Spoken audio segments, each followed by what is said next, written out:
Charlie, welcome to the show. Why don't you tell everybody about who you are and what you're all about?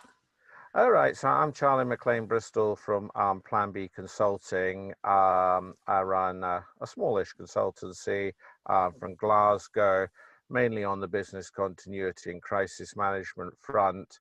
And we also do a bit of cyber incident management. Built it up over 10 years from one consultant, me, till about 11 consultants. At the moment, we do the consultancy pretty much sort of worldwide, mainly in UK, but got to go covering about sort of 10, 12 countries worldwide. Awesome. And for listeners can't see you, but viewers can, and we have to mention why you're in a car. Because otherwise I think people will just wonder. Yeah, this is my plan. This is my plan B. Is I have a holiday house on an island which doesn't have very good internet connection. So I went to the best internet connection I found, and that was rubbish. So I am actually sitting looking at the 4G mast with my best chance of getting some connection there. So that's a little bit of crisis management in action here. Issue management and dedication. So I appreciate that. Yes. We're here nonetheless. Yeah. So you and I have been connected for some time via email, really, for a few years, I think. I mean, it's been a long time. And recently I put out a video that talks about my frustration with the sexy allure of what we do for a living, of crisis management and crisis communication, and how shows like Scandal have helped to, augment that appeal that what our profession is seeming to draw to people from people. And not just Scandal, but, viral issues. They look like they're fun. They look like they're exciting. It looks like we have an exciting career, which I'm not saying that we don't, but it certainly looks that way from the outside world. And as a result, what I'm seeing more and more personally, and then I definitely want to hear how you are seeing this, but I'm seeing one of three things occur or come to me often, which is a very big frustration of mine. That one of them is clients are coming or new clients, organizations that are new to me are coming and saying, we were given poor advice while managing an issue or a crisis, and now we are suffering the consequences of that. And those consequences can be quite impactful and quite dire. The second one is they'll come and they'll say, so we hired this firm or this consultant to build out our crisis ready program. And then they'll start talking to me about it. And I am sitting there kind of flabbergasted going in my head, this is not practical. This isn't going to work.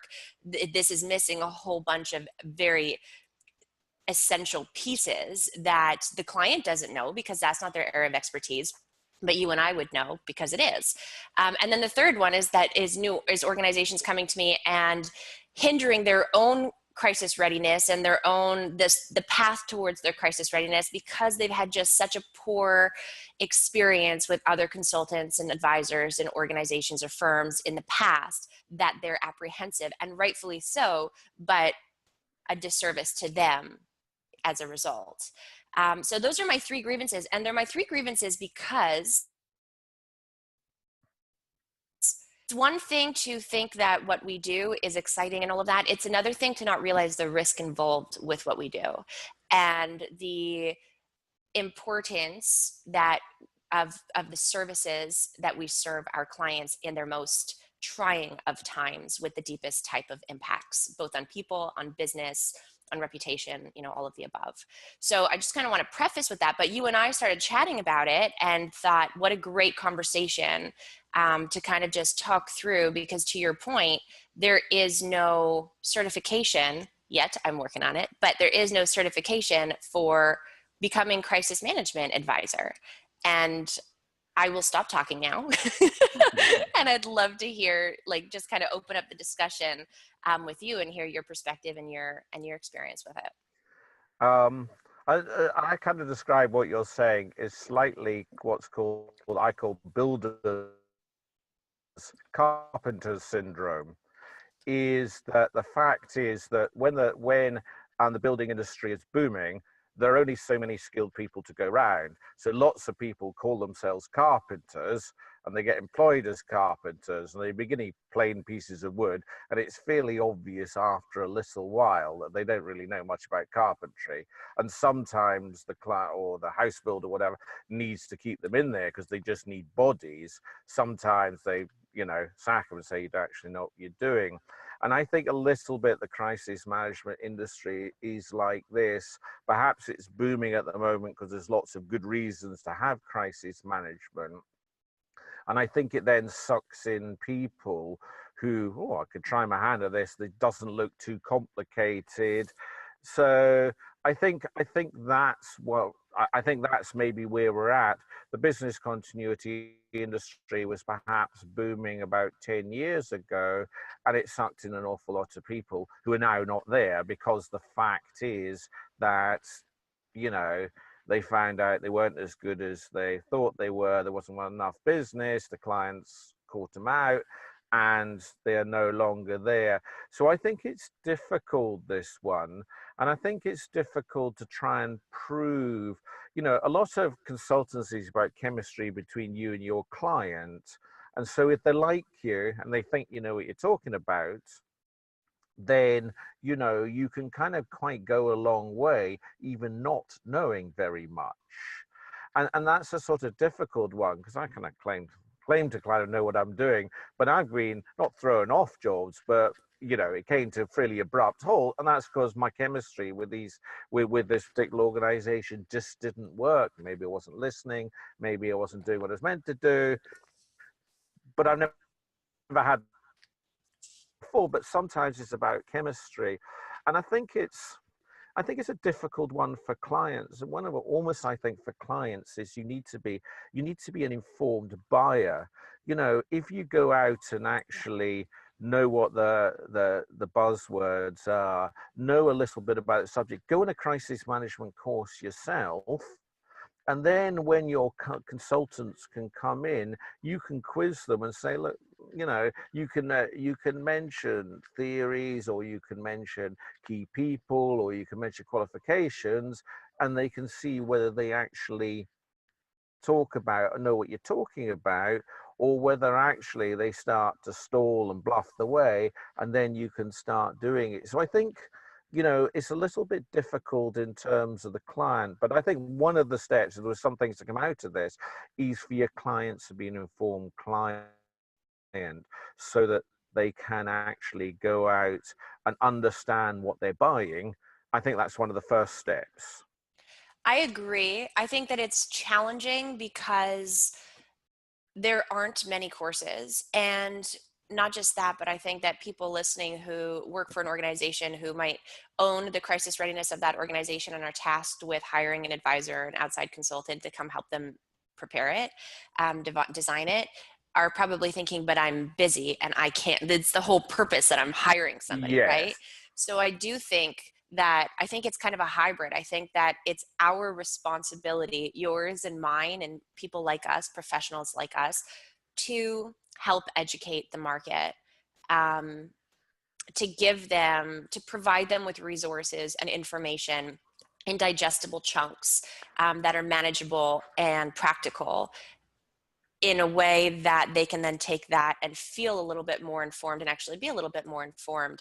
And then I know that I'm hit with so for example, I'm doing a webinar series. I have a webinar series, and half of the people who attend this series are consultants or work for firms that do what we do, and the other half are organizations. And one of the biggest questions that I keep getting asked by the consultants is, how do I educate my market?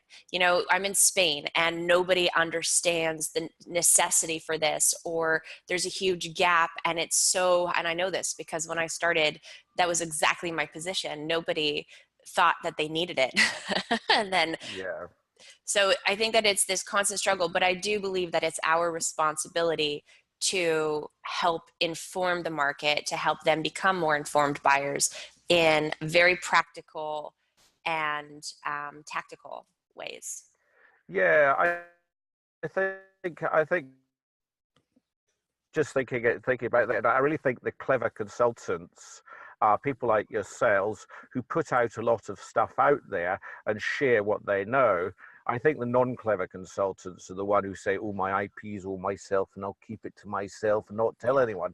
Because the problem is that if no one knows you got good IP, then no one knows you've got it. So if your website's bereft of blogs and information and stuff, you might be absolutely brilliant, or you might be absolutely useless because you haven't got any of the stuff. So Yeah. I think that the thing is also, I'm not sure so much about the United States market, but I think there is a sort of triangle of three things that you could look at for consultants. The first thing is your length and breadth of experience. Now, I think that can be important. You can still do the same thing badly for 10 years. So not necessarily having you done it for years and years and years is not necessarily. And I say we've got a couple of consultants in our organization who are about, a couple under 35, and they, I think, are as good as most people in the industry. So I don't think age really matters that. But you want to get people experience, and, if you can have some big name companies, that always looks good. So I think there's experience. There's also the professional qualifications. Now, I'm a fellow of the Business Continuity Institute, and that's actually quite hard. It's harder than I thought to get there. Fellow of the Emergency Planning Society. I've done the ACES CPP qualification. So I think you can get professional qualifications from organizations. There's less on the crisis management side.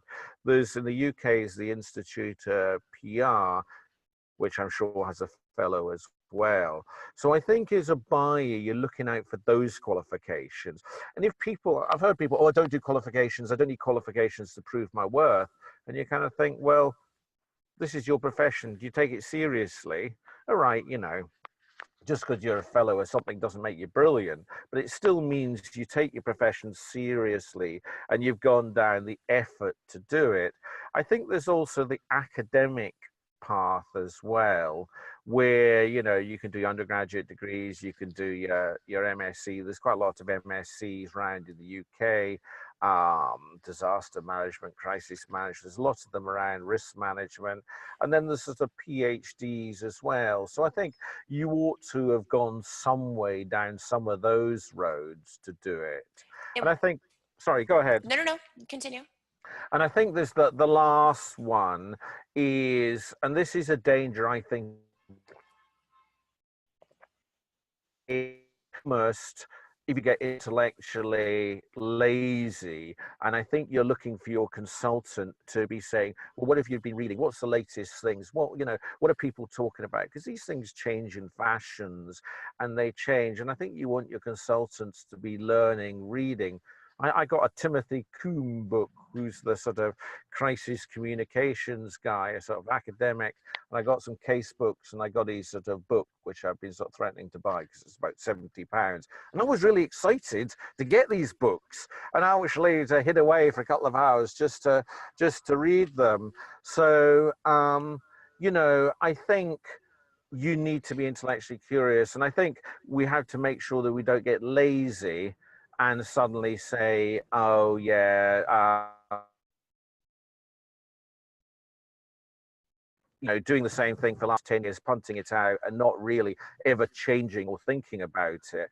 And I find myself going around in circles where I'll go get some new ideas, and then I'll go back to something I did 10 years ago and say, "Oh, that was rather good. I quite like that. Yeah, I've forgotten I'd done that."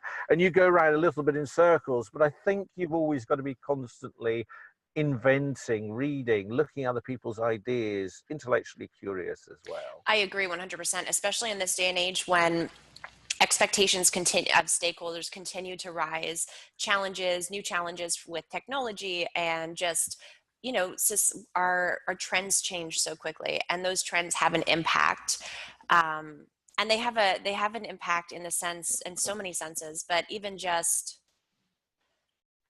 I had a client that before they hired me, they had an incident where they thought that they had an active shooter on their site, and they were tweeting, and they didn't realize, and they hired me afterwards because they realized that they shouldn't have been tweeting, that tweeting was a secondary means of communication, in that sense, because the primary means of communication was to get people that were on the grounds to safety, right? And those people were not on Twitter. But there was this misconception of crisis communication is social media. So understanding just the different dynamics, and not, so I agree 100%. The thing with schools is, or academia is, and this is a frustrating thing that I see from my professor friends. I do a lot of work with students and professors regularly. And actually, when I wrote my book, it was part of the market for this book is, or part of the intention and the strategy behind the book was to have it adopted into course curriculum, because these professors kept coming to me and saying everything on the subject is theoretical and is more ancient than current, and it's not serving our students. So students were going in, and yet I get reached out to at least 5 times a week on average by students every single week, because again, the sexy allure of crisis management, they all want to do it. And yet in the schools, and they're doing their undergraduates, or they're doing their not necessarily their PhDs, but their MBAs, and they're not receiving the right kind of education, practical education that actually serves then to go into whether doing it for an organization or doing it as a firm, right? As a firm and having clients and doing it day in and day out. But again, I think that's, I'm going to say our responsibility. I'll say myself. I take that on as part of my responsibility, that if I have the capacity and the capability to help change that, then that's my responsibility to make way to help do that. And I just think that it requires more of us who do our jobs really, really well, and who have a passion and an affinity for what we do. And we do it for all the right reasons to serve the organizations that we serve. I think that we have to just we have to be more verbal and vocal about it, and proactive about fixing what we see as needing fixed. And what I thought was interesting was that video that I put out. I mean, I contemplated that video for about 2 months, just getting calls after calls after calls of organizations, and continuously seeing this and feeling this frustration for these 3, different occurrences that I keep seeing. And I didn't know, I needed to contemplate how to address it in a way that served, that provided solution, but also addressed the problem as a risk, because that's how I see it. And it took me 2 months. It's a video that's twice the length of my average videos, or even more. It's 10 minutes long. My average video is about 4 minutes. And the response that I got was wonderful from people like you, and other people like us that came and said, this is exactly, we're seeing this too.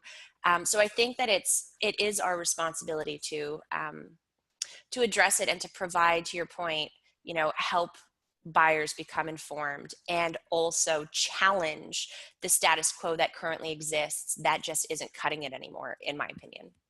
Yeah, I think there's one other thing. Let's address the academia piece first. I'm actually doing a module, an MSc course. I'm training that for one of the Glasgow universities, and I'm training a whole load of guys from South Africa, a transport company in South Africa. And I totally take your bit, is that academia is very divorced from practicality. Yeah. And, I'm reading some of these papers and things, and time to do it. But one of the sort of the big gurus in crisis management, I came across lots of papers by Dennis Fishbacker Smith. Now, I kind of claim to be reasonably well educated, never heard of him, but he's one of the big gurus in crisis management, or academic crisis management. And I find that really frustrating, that bridge, where academics don't seem to be very good at bridging this stuff.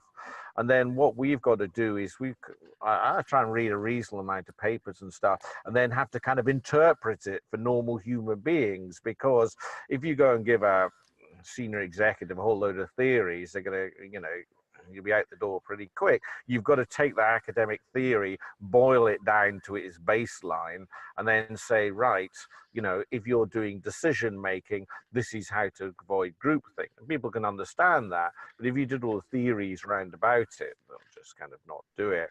So I think so there's some really good stuff out there, but it's almost like you need to be translated into kind of human speak. But then my point about my students I have is that if you're writing academically, you know, we in the end, I always call them, maybe you wouldn't call yourself, but I call ourselves opinionated amateurs. We're not academics. Oh yeah, I'm not an academic. And I Yeah, love that. we go out, we read stuff, we put it together, we put it in front of people, and they say, yeah, that sounds good, or that makes sense to me. And we think that makes sense to us. I can go out and teach someone it. I can write it into a book. I can do things with it, write it into a presentation because I understand it and it makes good common sense. But you know, when I'm marking this when I'm marking this MSc module, you can't just do that. You have to put all the quotes back to the papers, and it's a real kind of difficult balance because they're doing it. It's not all crisis management. This is a kind of a general operations MSc, so they're doing crisis management as one of the modules. And I'm trying to say there has to be a balance between academia and something practical they can use. I want them something to take away when they can either go and instruct their staff to write a crisis management plan, or at least know what's in it, so that they can do a bit like you can be an informed reader. So I think that's difficult. That one is trying to sort of call out the crisis management.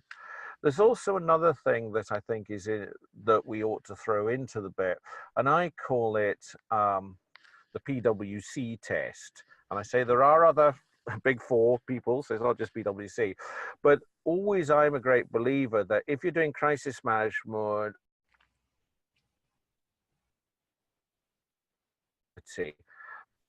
you can put it fancy where you like, but if a PwC auditor comes in and audits you, they have to go and say that you're not you've done the essentials. You're not so kind of wacky your ideas that they wouldn't pass an audit test. Because I think that's where the danger is, a bit like you've said with some of your clients, is they come and say, what idiot you have in this thing, you know, you're going to get minuses and all this audit because all the things I would expect to be in there are not in there.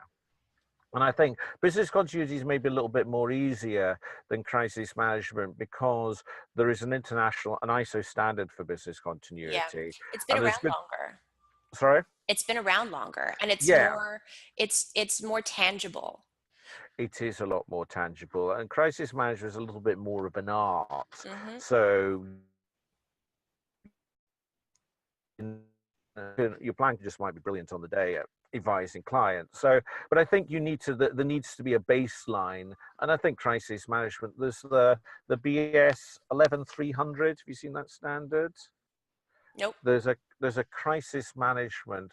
I'll send you the link to it afterwards. There is a crisis management. It's not quite an ISO standard yet, but there's a crisis management document there, which is you can't certify to it, but you know, that'd be a sort of document. At least you can actually make sure that you've covered off all the bits in that. You know, we all have a different styles of how we like to do it, but I think it is, you have to make sure that there is a general standard and you would pass that kind of audit test of, yeah, this is, you've covered all the basics and it's all done.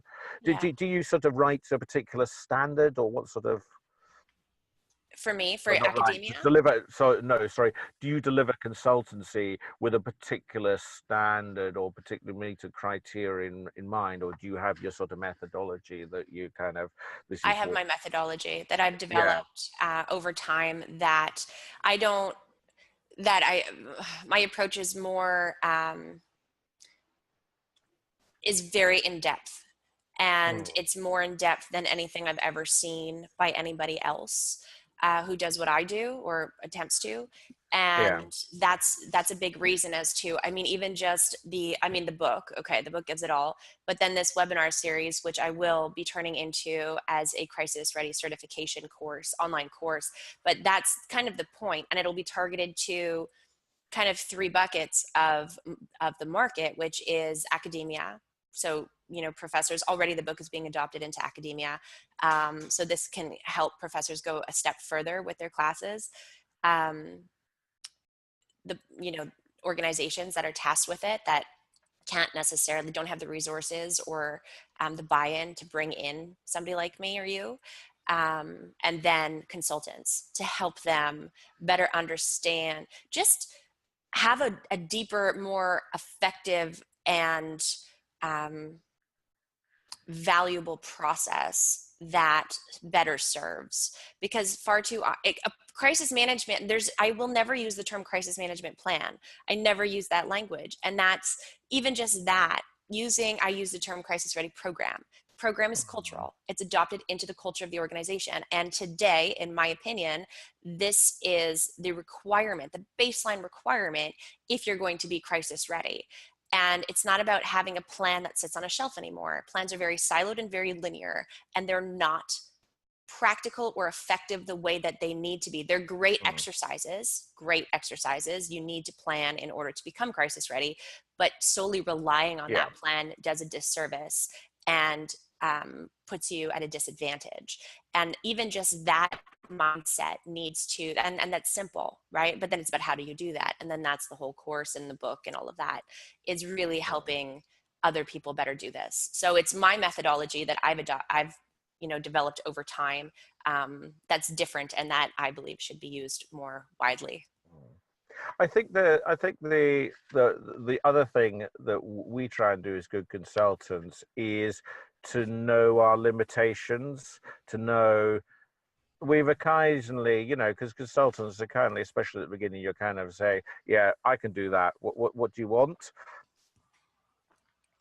Oh, you cut out. Work.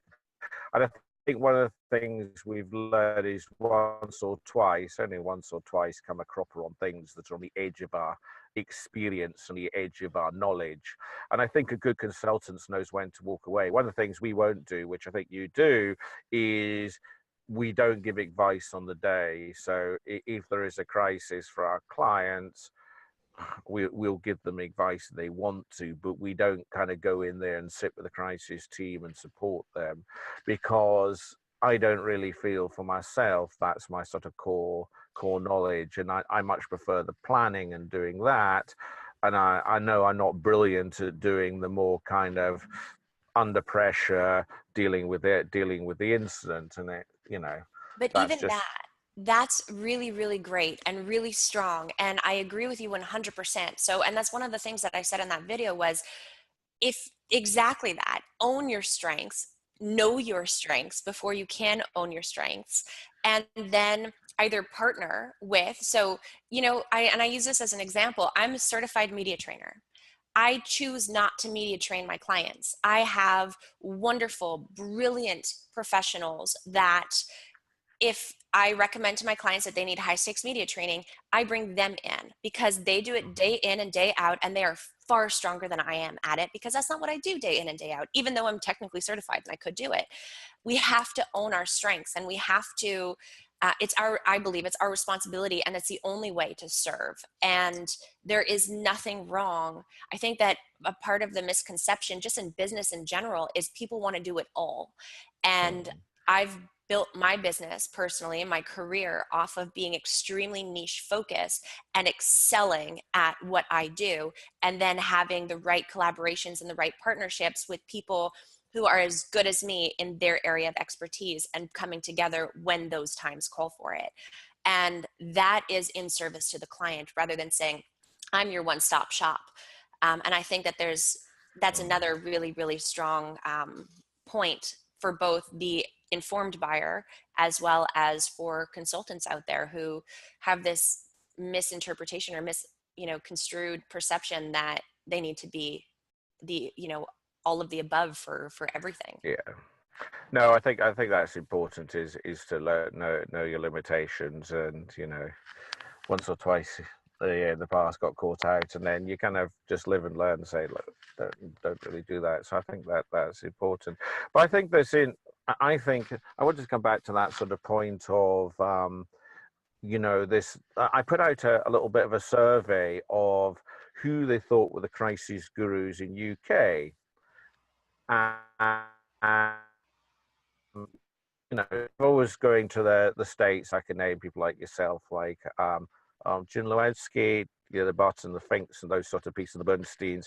So they're kind of fairly good at making themselves names. Whereas there's not really very many in the UK. And I think it is because I think sometimes in the UK, we're a bit inclined to keep everything to ourselves and don't tell anyone anything, just in case we let loose our IP. And I think that's a mistake. I think you give your stuff away, you get people in. I'm just amazed the amount of stuff that you've done and pushed out there. And some people say, oh, that's all IP, you've given this all away. But actually, the more you give away, the more people say, well, this person's definitely an expert. So, this And it is the remains to person be we want my to IP. employ. I don't Because, lose my IP. Yeah, yeah, absolutely. there's and I think it's a different way of thinking about it. And you've got a little bit of this is the have to sell yourself. If you're very timid and you don't get out there, well, no one know you exist. So You can't you be have the to best kept secret in business. no, you got That does not serve you. no, you got to sell yourself. And it's very funny that you look on people who sell themselves quite well, and then they'll suddenly disappear. And I think you've kind of done this before. Is they disappear because they've sold themselves too well. They don't have time to do all the social media stuff. It's a Then they come constant back up with struggle. a wallop because all the work's come to it. Not all the work comes to an end, and then they have time to do it. And Yeah. I think some people's busyness is in inverse proportion to the amount of social media. That's funny. And absolutely, when you're busy, you're busy. Yeah, Charlie, and you have less time to do the nice to have things. and that's a disservice to your business too, because that's when you need to be doing it. It's constant. It's constant. Yes. And I fall prey to that all the time, just because I'm basically just me. I mean, I have a team, but my team should be bigger. I'm working on that. But yeah, so Charlie, I Yes. want to be respectful of your time. Thank you so much for this conversation. I Yes. think that this has been stimulating, and it's an important, necessary conversation to have. So thank you for having it with me. Where can people find and follow you? Yeah, so PlanB Consulting, so it's planbconsulting.com, and it's just go onto my website and all my details are on there. I also write a weekly blog through businesscontinuitytraining.com, and so you can get the weekly blog if you'd like there. But thank you very much. Thank you very much for inviting me. Thanks. Apologies for the car. Oh no, the car is fun. Crisis management conversation in a car. Yeah. Thank you so much. And links will be to to the things that you send to your different platforms below this video or podcast, wherever you're watching or listening to it from. Charlie, thank you so much. It was a pleasure chatting with you.